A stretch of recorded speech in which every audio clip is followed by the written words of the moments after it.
दोस्तों नमस्कार, मैं सौरभ गोस्वामी। माननीय सुप्रीम कोर्ट के आदेश के बाद उत्तर प्रदेश में नगर निकाय चुनाव की सरगर्मियां तेज हो गई हैं।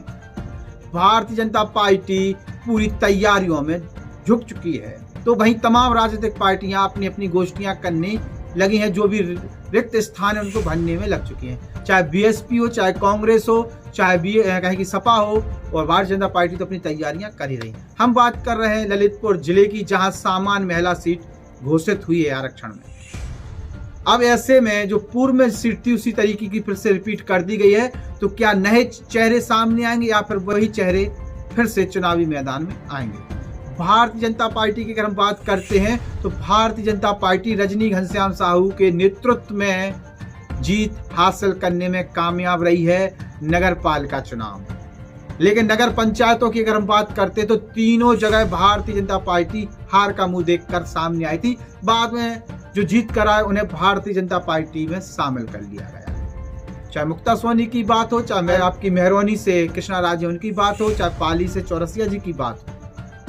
अब भारतीय जनता पार्टी नया क्या करे जिससे वो नगर पंचायतों में भी काबिज हो जाए और नगर पालिका में भी पुनः काबिज हो जाए।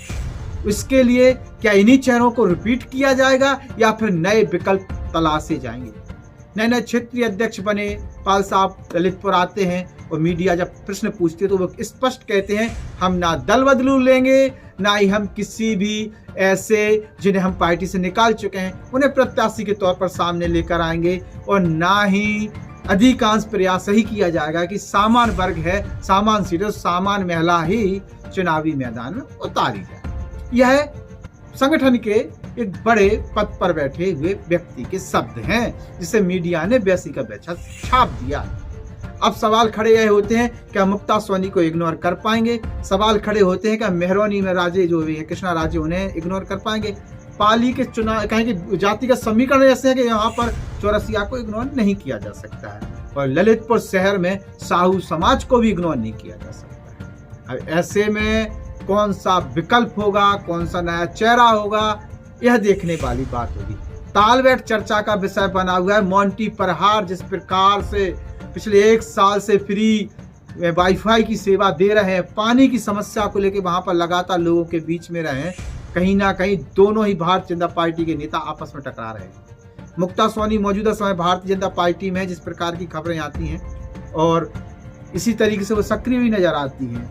अब मुक्ता सोनी और मोंटी परहार में किसको टिकट देगी भारतीय जनता पार्टी, और क्या भारतीय जनता पार्टी अगर मुक्ता सोनी को टिकट देती तो मोंटी परहार चुनाव नहीं लड़ेंगे, या मोंटी परहार की पत्नी को टिकट देती है तो मुक्ता सोनी चुनावी मैदान में नहीं आएंगी? ये देखने वाली बात होगी। ललितपुर के अंदर अगर हम बात करते हैं तो रजनी घनश्याम साहू को टिकट रिपीट होती है, तो क्या भारतीय जनता पार्टी के कार्यकर्ता उनका सपोर्ट करेंगे? आपस में जो अंदर खाने खींचातानी 5 साल देखने को मिली है वो भी बहुत कुछ कहती है। ऐसे में अंदर ही अंदर एक व्यक्ति का नाम बहुत तेजी से सामने आया है, जिसका नाम है नरेंद्र कड़ंकी। नरेंद्र कड़ंकी पूर्व में दूसरे नंबर पर रहे हैं। अब उन्हें भारतीय जनता पार्टी के अंदर से ही आवेदन दिया गया है, और भारतीय जनता पार्टी के अंदर से उनके लिए कहा जा रहा है कि आप तैयारियां करिए, हम आपके साथ हैं। तो क्या नरेंद्र कड़ंकी आएंगे? सामान्य के सामान्य वर्ग को एक टिकट भी हो जाएगी और कुछ तरीके से साथ देने का प्रयास भी किया जाएगा। लेकिन साहू समाज में बहुत सारे विकल्प हैं जो आवेदन कर रहे हैं। मेहरौनी में भी अब सामान्य सीट हुई है तो कुछ नया देखने को मिलेगा, वहाँ भी घमासान होगी। चौरसिया पाली की अगर हम बात करते हैं तो चौरसिया ही वहाँ पर एक विकल्प है, जहाँ पर वहाँ चूंकि जातिगत समीकरण ऐसे हैं कि चौरसिया फेस ही मैदान में आएगा, तो देखते हैं क्या होता है।